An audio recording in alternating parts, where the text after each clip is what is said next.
홍동주 해독. 두 번째로, 독으로 물드는 인체. 우리는 독으로 안전할 수 있을까? 독의 종류, 경피독, 경구독, 경비독, 활성산소의 폐해, 스트레스와 독, 독과 염증, 독과 비만, 육을 병들게 하는 독과 질병, 혼을 병들게 하는 독, 영을 병들게 하는 독. 우리는 독으로부터 안전할 수 있을까?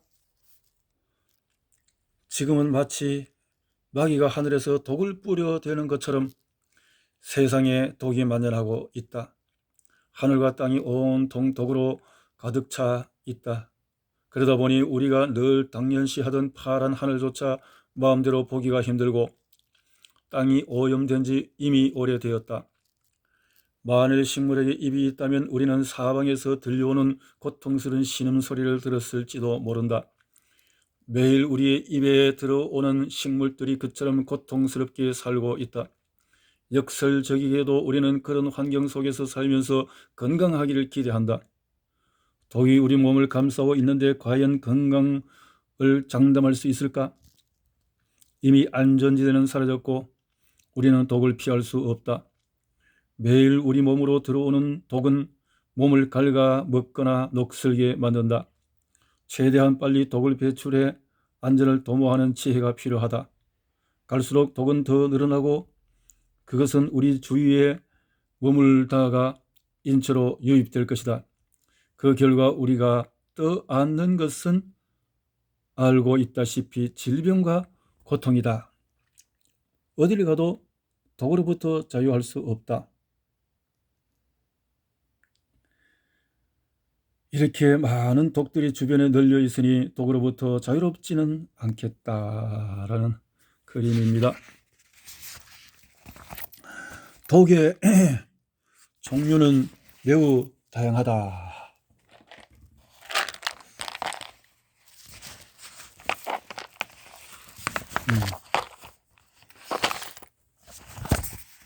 그러한 독은 이미 우리 생활 속 깊숙이 들어와 있다. 우리는 독과 함께 살아갈 수밖에 없는 현실에 놓여 있다. 우리가 사용하는 제품 중 70% 이상이 그 원료가 석유인데 그것은 모두 독에 속한다. 지금까지 현대인은 석유 덕분에 잘 먹고 잘 쓰며 살아왔다. 우리를 둘러싼 풍요로움을 둘러보자. 과연 이런 것으로부터 벗어난 삶이 가능할까? 석유가 우리 삶에 윤택하게 만들어준 것은 사실이지만 우리는 여기에 건강이라는 대가를 지불하고 있다. 매일 250여 종의 독이 만들어진다고 한다. 특히 갓 생산한 제품은 더욱더 많은 독을 방출한다. 이런 것을 가까이 하면 당연히 많은 독이 몸속으로 유입된다. 그렇다고 피할 수도 없다. 우리는 어쩔 수 없이 독과 가까이 지내며 그것을 흡수할 수밖에 없는 환경에 살고 있다. 하루에 만들어지는 독은 250여 종에 달한다. 동물 실험에서 증명된 발암물질은 1500여 종, 우발적으로 암을 발생시키는 발암물질이 22종, 하루에 생성되는 독성물질이 250여 종, 발암물질 중 석유화학물질이 90% 이상 인체에 유입이 되고 있다.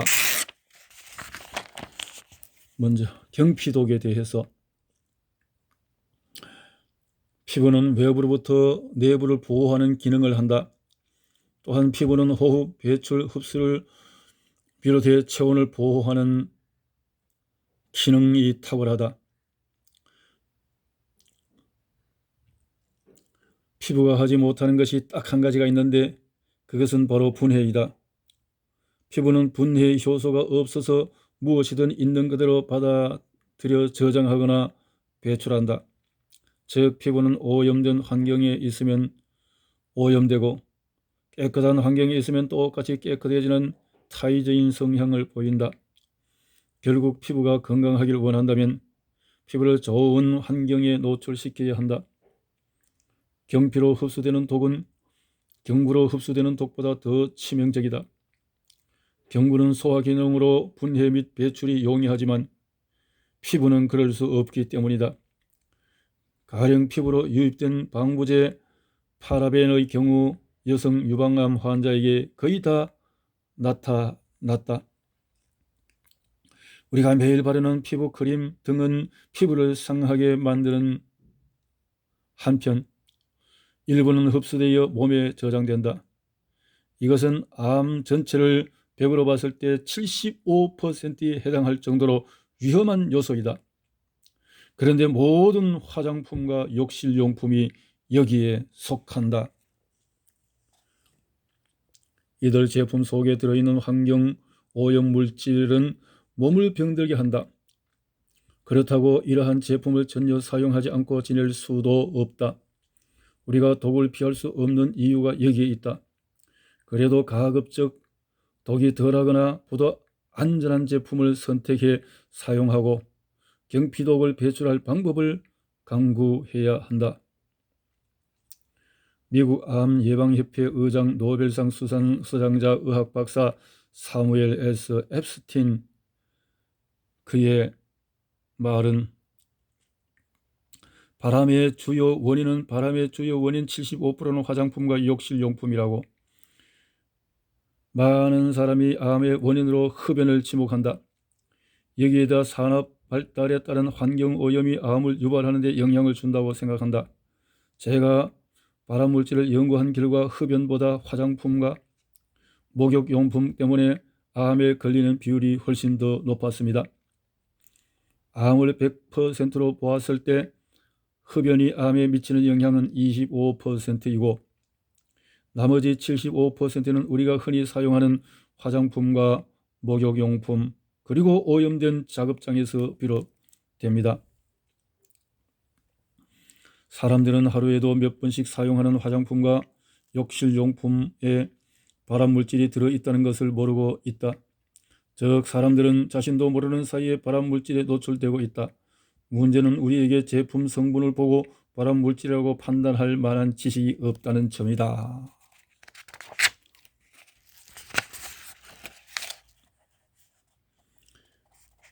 피부의 전체 면적은 18제곱미터, 약 5.5평으로 이는 자기 몸무게의 5%, 약 3kg에 해당한다. 이러한 피부는 매 분마다 3, 4만 개의 피부 조직을 교체해 피부 건강을 유지한다. 피부의 1세제곱밀리미터 안에는 100여 개의 땀샘이 있는데 이를 통해 쉬지 않고 분비물을 내보내며 호흡으로 몸을 관리한다. 그렇지만 피부의 노력에도 불구하고 우리 몸은 독으로부터 강하게 공격받고 있다. 특히 몸 안에서 발생한 독이 피부를 더 힘들게 한다. 이는 분해 능력이 없는 피부가 독을 그대로 받아들이기 때문이다. 경피독의 흡수율은 피부, 암을 만들고 장기 세포의 축적, 전인신으로 이동, 심장으로 이동, 간으로 이동, 피부에 흡수해서 경구 흡입이 25%, 경피 흡입이 75%. 경피독은 10%만 체외로 배출되고 나머지는 혈관을 통해 장기나 지방에 축적된다. 이마, 머리에 6배, 3.5배, 입 안에 100%, 턱에 13배 흡수, 등에 17배 흡수, 겨드랑이에 3.6배, 손바닥에 0.83배, 생식기에 42배, 팔 안쪽에 1배, 항문에 1배, 발 뒤꿈치에 0.14배가 흡수되고 있다. 가장 많은 것이 이마이군요. 겨드랑이에서도 흡수가 되고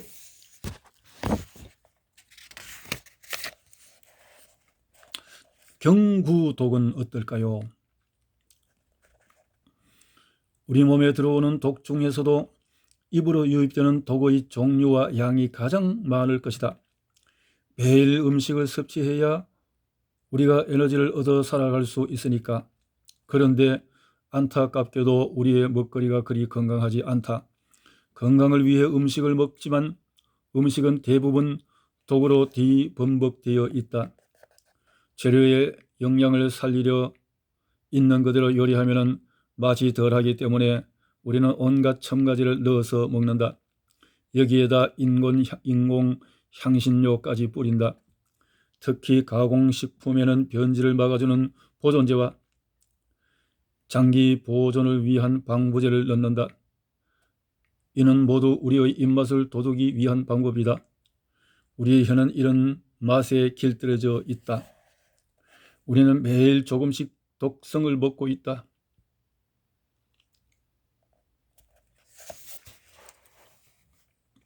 그렇다고 음식물의 원재료 자체가 건강한 것도 아니다. 재배와 사육 과정 중에 여러 종류의 농약이나 항생제를 투여하기 때문이다. 또한 대량 생산을 위해서 성장 호르몬도 넣는다. 그래야 더 많은 사람을 만족시킬 수 있으니까. 많은 독성을 투여하는 것은 대량 생산의 어두운 면이다. 그렇게 독으로 범벅이 된 것을 우리가 요리해서 먹는 것이다. 현재 우리의 건강과 성품은 과거에 우리가 먹은 음식물의 결과이다. 즉 어떤 음식을 먹었느냐가 지금의 내 건강과 성품을 결정한 것이나 마찬가지다. 한데 지금처럼 바쁜 시대에 좋은 음식을 가려 먹기는 여간 어려운 일이 아니다.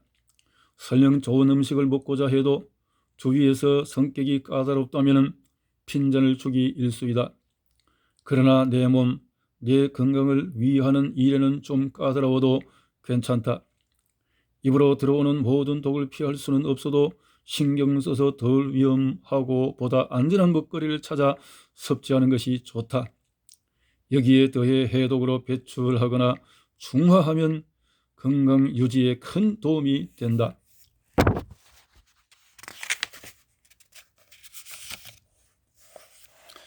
지금 나는 과거에 먹었던 음식의 결과물이다.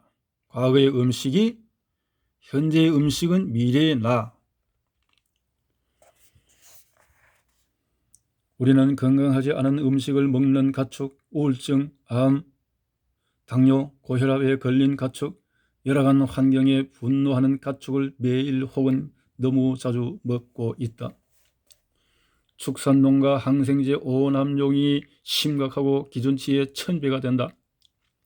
몇 해 전 방송에서 식육 가축의 항생제 오남용을 다룬 적이 있다.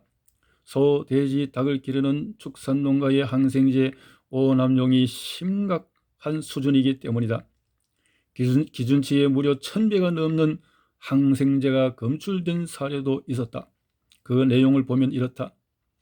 지난해 8월 한 유명 가공업체의 닭고기에서 허용 기준치의 12배가 넘는 항생제가 검출되어 큰 사회적 이슈로 떠올랐다. 문제는 이런 사례가 드문 일이 아니라는 데 있다.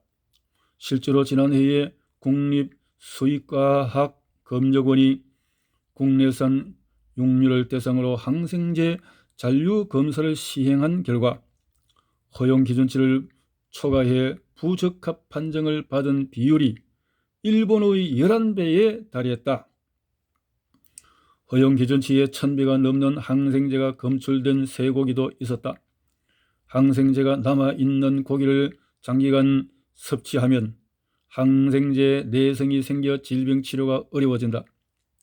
암을 100%로 봤을 때 흡연이 암에 미치는 영향은 25%, 75%는 우리가 사용하는 화장품과 목욕용품 그리고 오염된 작업장에서 비롯된다. 사람들은 하루에도 몇 번씩 사용하는 화장품과 욕실용품에 발암물질이 들어있다는 것을 모르고 있다. 즉 사람들은 자신도 모르는 사이에 발암물질에 노출되고 있다. 문제는 우리에게 제품 성분을 보고 발암물질이라고 판단할 만한 지식이 없다는 점이다. 우리가 먹는 고기는 이제 단백질을 위한 목적을 벗어나 항생제를 먹기 위해 먹는 것이라고 해석이 되어진다. 2017년 15일 9월 15일 항생제 고기 5년 새 2.6배가 늘었다. 계란보다 진짜 심각한 건 불안한 식탁. 축수산물 항생제 오염 심각. 사료에 항생제 투입 금지했지만 동물용 항생제 판매량이 늘어 항생제 내생균 축수산물을 충분히 익혀 먹으면 감염이 안 돼. 생선해도 슈퍼박테리아 안심 못해. 초밥, 회 등서 나온 리스테리아균.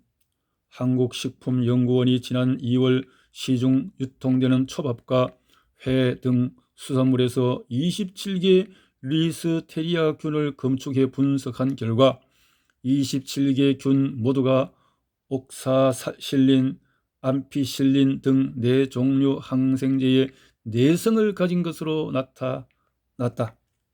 이 균이 체내에 들어와 문제를 일으킬 경우 치료하기가 어려울 수 있다는 뜻이다.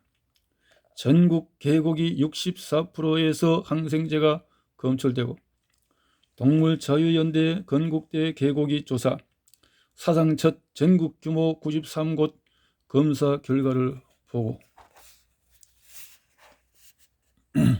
경피독. 모든 생명체는 호흡을 하는데 특히 포유동물은 코호흡으로 산소를 공급받아 생명활동을 이어나간다. 문제는 코로 유입되는 공기의 질이 형편없이 떨어져 있다는 점이다.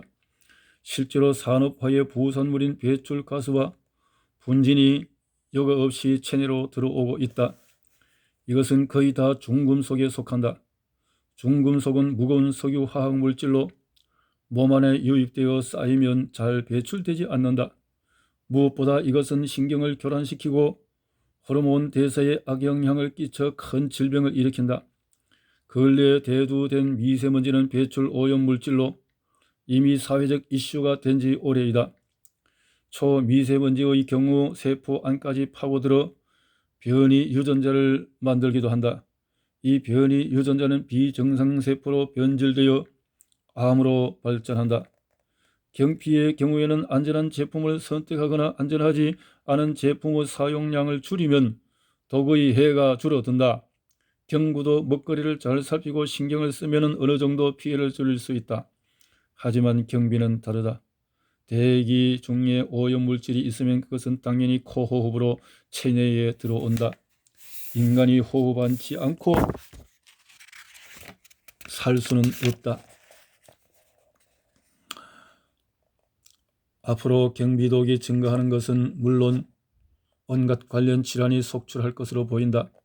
폐는 모든 대사에서 최우선으로 중요하다. 체내 대사에서 산소 공급은 매우 중요한 일이기 때문이다. 한데 대기 오염과 여러 환경적 재앙이 우리의 폐를 고통스럽게 만들고 있다. 이로 인해 폐가 허약해지면 몸 전체가 허약 체질로 변해 감염에 약해질 수밖에 없다. 이제라도 우리는 경피독의 위험을 제대로 알고 대처해야 한다. 염증을 일으키는 미세먼지, 환경오염 흡입, 자율신경 불균형은 부정맥을 심화한다. 산소가 부족해지면 혈액 점성도가 높아진다. 독의 확산은 매우 빠르며 전신으로 순간 이동한다.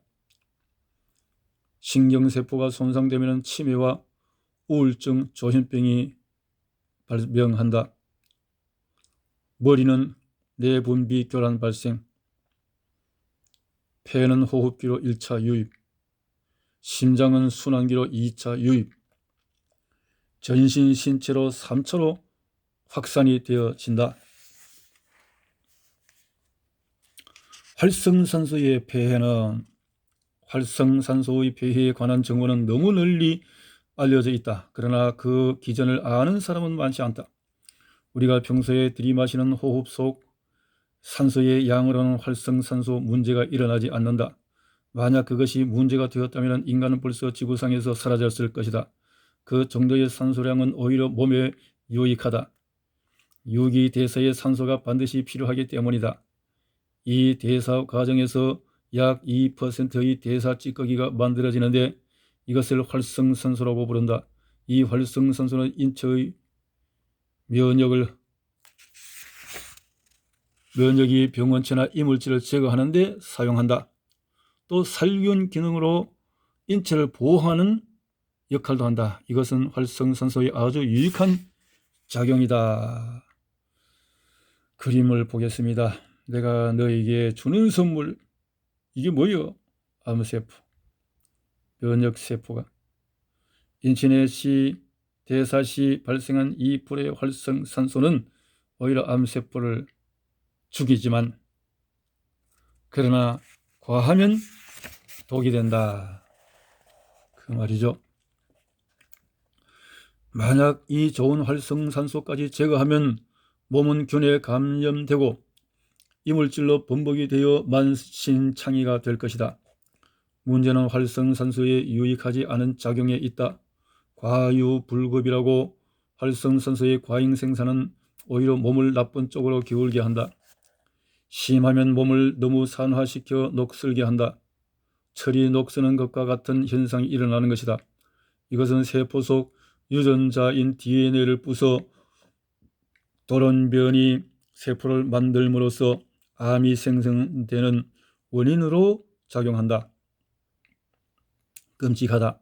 이처럼 활성산소가 과하게 생성되는 원인에는 여러 가지가 있지만 아이러니하게도 가장 큰 원인은 산소 부족이다. 공기를 심호흡을 통해서 마셔야겠죠. 산소 부족으로 불련소가 일어나면 활성산소가 발생한다. 대부분의 전문가가 지금까지 알려진 질병의 90%는 활성산소와 관련이 있다고 말한다. 그만큼 현대인의 몸은 활성산소를 많이 만들어낼 정도로 취약한 상태에 놓여 있다. 활성산소는 인체의 가장 강한 독인데 이를 억제하려면 항산화식품을 충분히 섭취해야 한다. 그러나 그보다 더 중요한 것은 활성산소의 생성을 억제하도록 몸 상태를 건강하게 만드는 것이다. 스트레스와 독. 현대인은 매일 많은 스트레스를 받으며 살아간다. 스트레스를 받지 않는 날이 거의 없을 지경이다. 물론 어느 정도의 스트레스는 몸에 이로울 수 있다. 심장을 요동치게 하고 근육에 활력을 불어넣어 힘겨운 하루를 이겨내도록 해주니 말이다.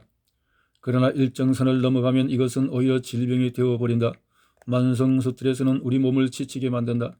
심지어 삶의 의욕과 저항력을 잃게 해 삶을 포기해 만들기도 한다. 이 지경에 이르면 아주 위험한 상태라고 할 수 있다. 지속적으로 스트레스를 받으면 혈관이 병든다.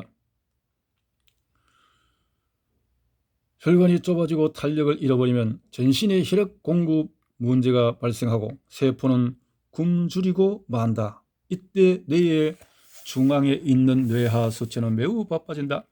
세포에 영양을 보내려면 갑상선에는 티록신을, 부신피질에는 코르티솔 호르몬을 분비하도록 명령해야 하기 때문이다. 이 명령이 떨어지면 호르몬들은 간에 저장된 영양 창고의 문을 열어 배고픈 세포에게 영양을 전달한다. 이것이 스트레스에 대한 우리 몸의 대응 방식이다. 문제는 강한 스트레스가 지속적으로 이어질 때 발생한다. 이로 인해 만약 뇌하 수체 부종이 발생하면 몸 전체가 스트레스에 매우 취약해진다. 몸이 취약해질 경우 대사장애가 일어나 많은 독이 생긴다. 세포의 배고픔을 달랠 때는 지방을 사용하는데 이때 불련소가 발생한다. 이는 자동차가 시속 80km를 달리다가 언덕에서 100km의 속도를 내면 매형이 발생하는 이치와 같다. 세포에 빨리 도달하도록 하다 보면 어쩔 수 없이 독이 발생하는 것이다. 스트레스는 만병의 근원이라는 말이 나온 이유는 그것이 몸 안에 많은 활성산소를 만들기 때문이다. 지나친 활성산소는 독으로 작용한다. 부족한 산소가 질병의 원인이 된다. 그림이었습니다. 독과 염증, 독과 비만, 육을 병들게 하는 이 독에 대해서 내용이 제법 많은데 오늘 조금 더 길게 이제 빨리 정리해 보겠습니다. 독과 염증, 그렇죠. 염증을 일으킨다. 독이 세포를 괴롭히고 DNA를 파괴하면 그 처리 과정에서 염증이 발생한다. 외부에서 병원균이나 바이러스가 침투해도 염증이 발생한다. 또 수술 후에 염증이 계속 발생할 경우 이것은 수술이 잘못되었음을 의미한다. 염증이 너무 많이 발생하면 상황은 달라진다. 몸이 붓고 배설 기능이 마비되면서 몸은 더 많은 독의 바다로 출렁이고 만다. 해독은 몸속 염증을 치료하는 과정으로 인체를 위한 가장 중요한 청소 작업이다. 청소를 해라. 육을 병들게 하는 독과 질병, 해독에 대한 사회적 관심이 늘어나면서 독으로 인해 발생하는 질병 역시 인지도가 높다. 국민의 75%가 질병의 원인은 독이라고 생각을 할 정도이다. 독이다. 독을 회복해라, 뽑아내라. 현대는 몸 안에 상당한 양의 독을 지닌 채 살아가고 있다. 사실 질병을 들여다보면 그 안에는 독이 가득하다. 독에 물든 병든 세포가 고통스러운 신음소리를 내고 있는 것이다. 세포가 고통을 겪는 상태에서는 아무리 좋은 것을 섭취해도 몸에 유익함을 안겨주지 못한다. 세상에는 독으로 가득 차 있다. 새 집을 원한다면 먼저 헌 것을 버리고 다시 짓거나 뜯어 고쳐야 할 것이다. 독은 중금속, 미세먼지 등등이 있다. 독은 육체를 황폐케 만든다. 아궁이에 불을 지필 때도 재를 끄집어낸 다음에 혼을 병들게 하는 독이다. 우리의 정신은 어디를 향해 가고 있나? 시간을 내 조용히 질문을 해보자. 안타깝게도 많은 사람이 정신줄을 놓고 살아간다. 정신없이 육체만 길들이며 무작정 전진하는 것은 위험한 행동이다. 삶의 근본적인 이유와 타당성을 확립하지 않으면 우리는 망가진 불도저처럼 사는 것이나 마찬가지다. 정신, 본성이 이성을 지배하면 이성이 본성의 울타리에 갇혀 종종 어리석은 행동을 하고 만다. 반면에 혼이 깃들거나 바로 서 있는 사람은 바른 생각과 바른 행동을 한다. 그 혼이 병들고 약해질 경우 곧바로 육체도 허약해지고 만다. 압박과 장기적인 스트레스는 뼈와 골수를 마르게 해 허약하게 만든다. 모든 것의 원인 중에 하나가 독이다. 두뇌에 독이 가득해지면 두뇌는 이성을 잃고 엉뚱한 명령을 내린다. 영을 병들게 하는 독이다. 마음의 병은 강력한 파괴력으로 모든 것을 망가뜨린다. 몸과 영혼까지 말라버리게 만든다. 많은 사람의 영혼이 마르고 병들면 이는 사회적인 문제로 발전하게 된다. 영혼이 없는 사람이나 영혼의 병이 든 사람은 대책 없이 일을 저지른다. 영을 병들게 하는 원인은 이기심, 고집, 아집, 그리고 이타적인 사랑결핍에서 찾아볼 수 있다. 이런 마음 상태에서는 자기 것만 옳다고 여겨서 다른 것은 용납하지 않는 정신세계를 드러낸다. 이것은 마음의 밭을 잘 가꾸지 않아서 생기는 것이라고 볼 수 있다.